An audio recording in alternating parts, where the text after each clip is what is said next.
Welcome back, Math 30-1s. Today we continue our understanding of the binomial theorem in 11.3, and the point is to expand any binomial, this time using something called the binomial theorem in combinations, not limiting ourselves with Pascal's triangle.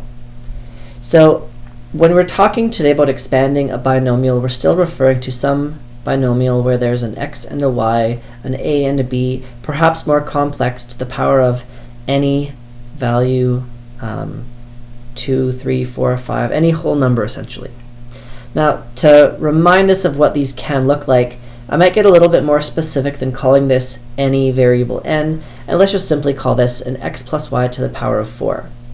Remembering that in Pascal's triangle, we have this pattern of 1, 1, 1, 1, 2, 1, 1, 3, 3, 1, 1, 4, 6, 4, 1, and in the expansion to the power of 0, 1, 2, 3, 4, we can generate our coefficients from this list.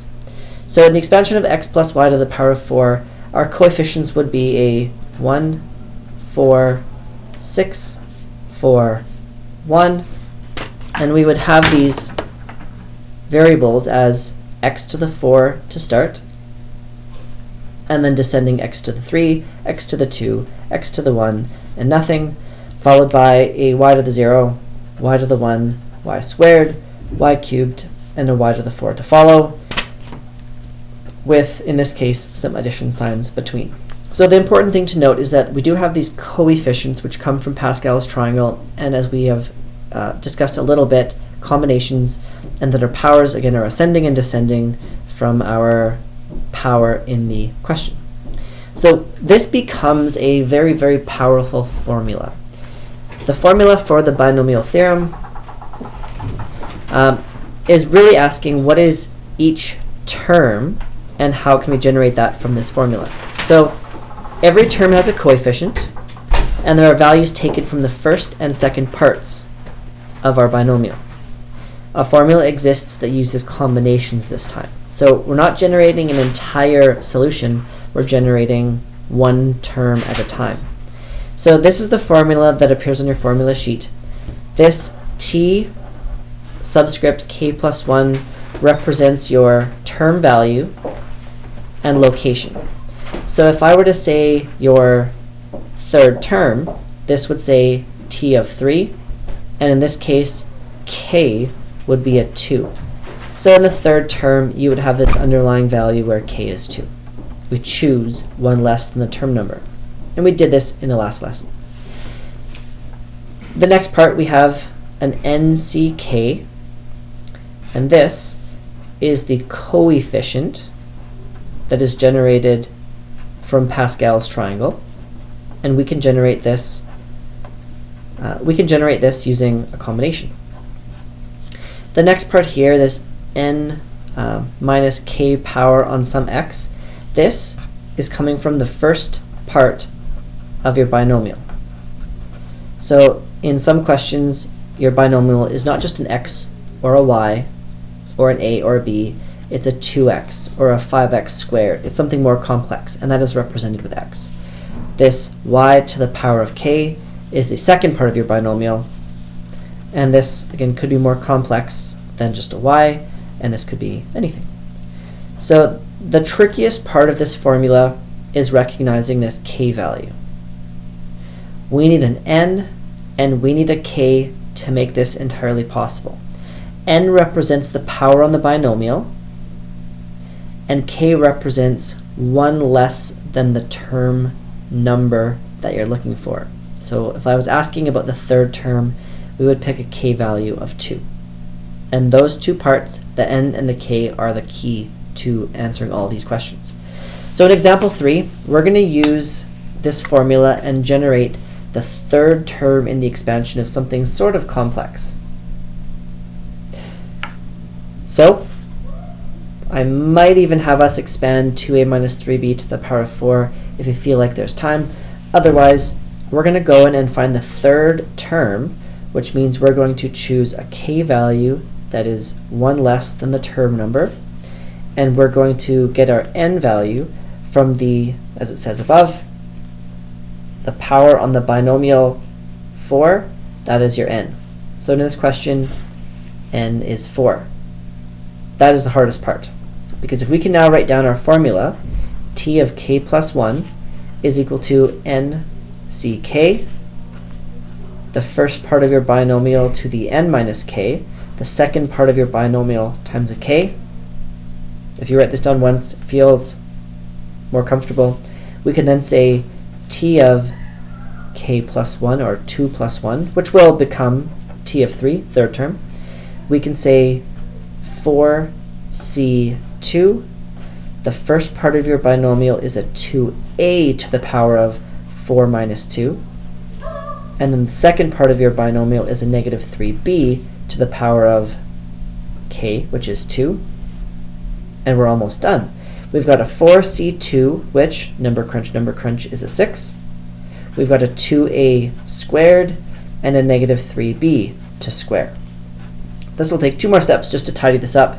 We've got a 6 times a 4a squared times a 9b squared, which if we multiply a 6 times a 4 times a 9, we're left with a 216, an a squared, and a b squared as your third term.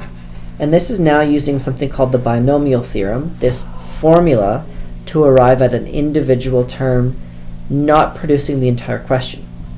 It might be worth trying to expand all 4 plus 1, 5 terms to see if you can generate your entire final answer for an expansion of 2a minus 3b to the power of 4. My focus, though, is going to be on generating individual terms and getting us comfortable with that and some unique scenarios. So on to the next page. One of these unique scenarios is finding constant terms. There are some questions that involve a nice balance of powers that result in terms without variables, or variables with a power of 0. So we'll look at a couple different cases and simply ask, where is the constant term? Which term number? The very first one is simple enough because we've done these before, where we might expand this and say x plus 3 times x plus 3. And you'd have in all of your arrows an x squared plus a 6x plus a 9. Which term has no variable? The third term. We'll just do a little circle and say it was the third term. How about in letter B? Well, I see there's a 5 over x, and this stresses us out a little bit more. Maybe let's use a bit of Pascal's triangle to help us out. So in an expansion to the power of 2, we have 1, 2, 1. We have our first term to the power of 2, our first term to the power of 1, and our first term doesn't show up. And then we have our 5 over x that doesn't show up to the power of 0, a 5 over x to the power of 1, and a 5 over x to the power of 2. So without getting us to a final answer, I can sort of see that our first term is going to have an x to the 4, and I'm forgetting about that 4 coefficient in front.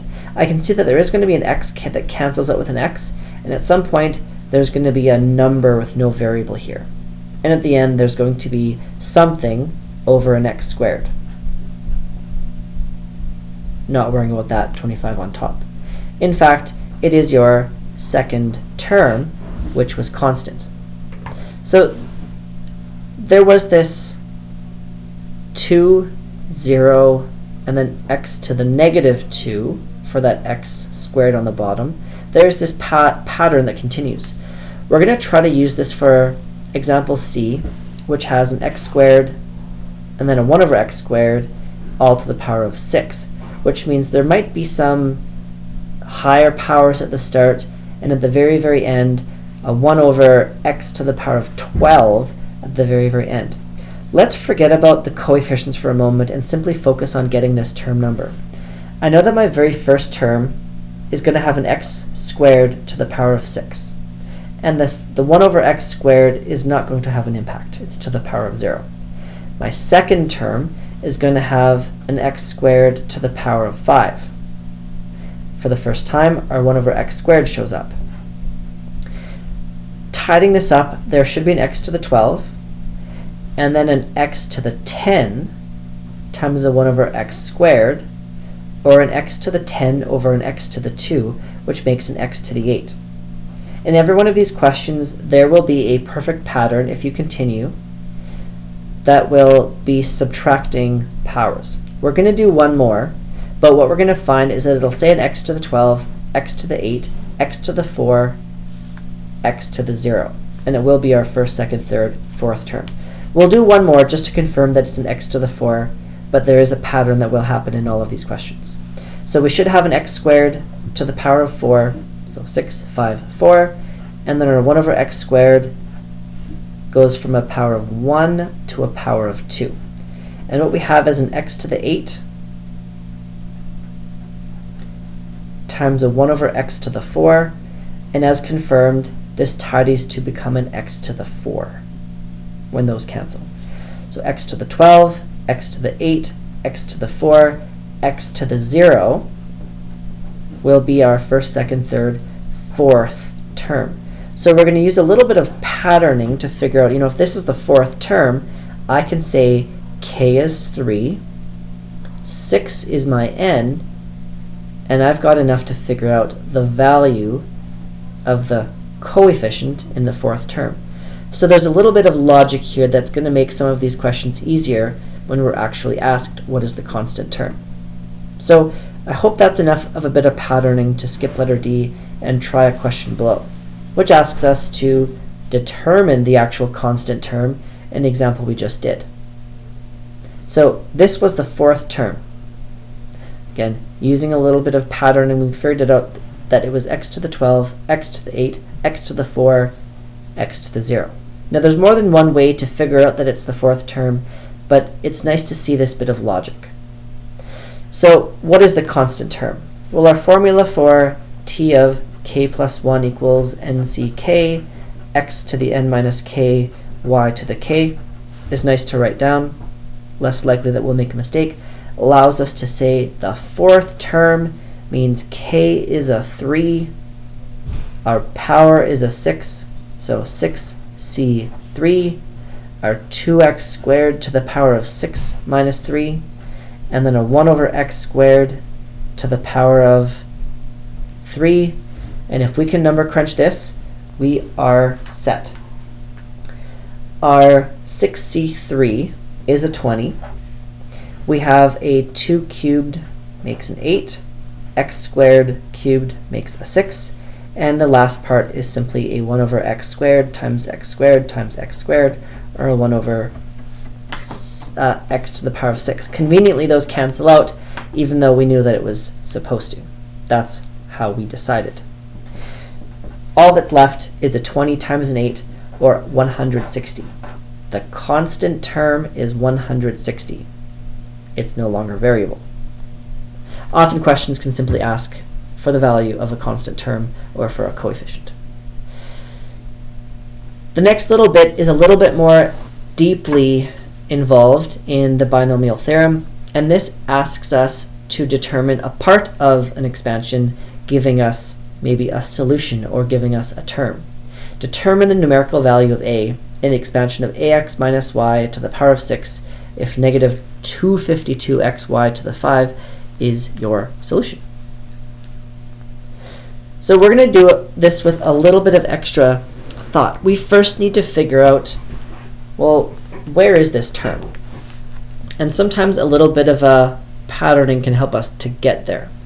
So I know in this expansion that it's an x to the 1 and a y to the 1, and that focusing solely on the powers, I can say it should be x to the 6, and then an x to the 5 y, and then there will be a x to the 4y squared, x to the 3y cubed, x to the 2y to the 4, x to the 1 y to the 5, and lastly y to the 6. If we wanted to be incredibly efficient, we could even have started on the right side with a y to the 6 and then went one to the left and said x y to the 5. I know that this is the first, second, third, fourth, fifth, sixth term. If I know that this is the sixth term, I know that during this question, k is going to be 1 less 5. I know that my n is going to be in the expansion of the power of 6, n is 6. So if I go straight to a formula, I can type in t of k plus 1 is equal to nck, x to the n minus k, and a y to the k. I'm not going to write in t of 5 plus 1 or t of 6. There are 7 terms, but I'm not going to write t of 6 because I know the value in this location is negative 252 x y to the 5. I know the answer to this output. I do have an nck as a 6c5. We have our first term is an ax. There's your solution just waiting to be solved, to the power of 6 minus 5, and I'll just write a 1. And then a y, which in this question is a negative y, to the power of k. And in this question, k is a 5. Everything we need is here. Not much we can do with the left side at the moment. Negative 252x y to the 5 is equal to number crunch. Number crunch 6c5 is a 6. We've got an ax and then a negative y to the power of 5. I'm just going to slide that negative out in front and say x to the power of 5. With a little bit of canceling, we should be able to see that there is an x on both sides, and we could divide both sides by x, divide both sides by a y to the power of 5. And lastly, to get our a, the answer to the question, by itself, we may need to divide both sides also by a negative 6. And this will cancel out our negative 6, which leaves us with a is equal to, and if you divide negative 252 by negative 6, 42 is the result. So questions like this are very difficult to try to fake your understanding, and simply using a straightforward binomial theorem with a direct logic of what term we're dealing with can help us out. Last little bit is a final check to ensure we understand what we're doing. There are 10 terms in the expansion of 2a minus 7 to the power of 2m minus 1. What is m? Reminding ourselves that there's always one more term than the power, and sometimes you have to recreate Pascal's triangle or expand something simple to see it. But if we know that 2m minus 1 is our power, and we need to add 1 to get to our number of terms, feel free to write a formula here. Power plus 1 equals number of terms. We're set. Otherwise, I'm going to simply tidy this up. Nothing multiplies into those brackets. So the 1 and the negative 1 cancel, and a 2m is equal to a 10. Divide both sides by 2. M is 5. Letter B, what is the value of the fourth term of 2a minus 7 to the power of 8? What is the value of the fourth term? This tells us we have an n value that is an 8. Fourth term means k is 1 less 3, and we can go straight to our formula. T of k plus 1 is equal to nck, first term to the power of n minus k, second term to the power of k, and an 8c3 is a negative 614. 2a to the power of, that's a double check that. 8c3 is 8c3 is a 56. We have a 56. 2a to the 5 gives us a 32, a to the 5, and a 7 cubed gives us a 343 that is negative, and if we put this all together, we have a negative 614,656 a to the power of 5. And that would be the fourth term in the expansion of a binomial to the power of 8. And so one last question, this was taken from some of your diploma standards from Alberta Education, and it says that a student made the following statements regarding the expansion of a plus b to the power 4 written in descending powers of a. You're more than welcome to pause the video and see if you can come up with the 3 statements above that are true. Otherwise, I'll comment on each. The total number of terms is 5. Total number of terms is the power plus 1. That is good. The middle term is 6a squared b squared. Conveniently, there's no coefficients on the terms in our binomial, so we get to focus in on a quick 4c. The middle term of 5 terms is your third term. And if you type in a 4c3, or if you build Pascal's triangle all the way, 6 results. And the sum of the leading coefficients of all the terms is 14. And we talked about this last day. 2 to the power of the row minus 1. And so let's go to the power of 4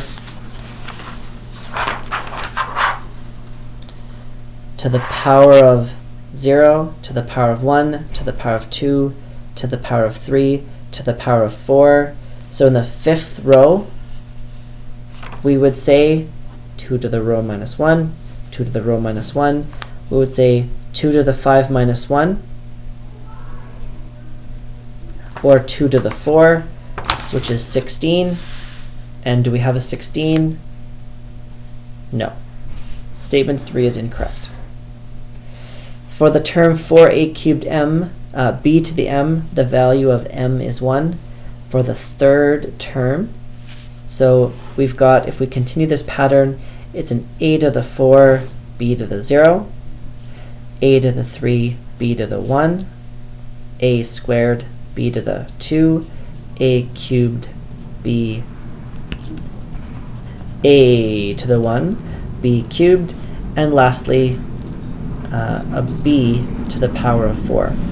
For the term 4a cubed, focusing in on that a cubed, the value of m is a 1, which means we are good with number 4 as well. So feeling fairly confident that 1, 2, and 4 are the answers, we'll just double check number 5. The leading coefficient of the first term is a 4c0.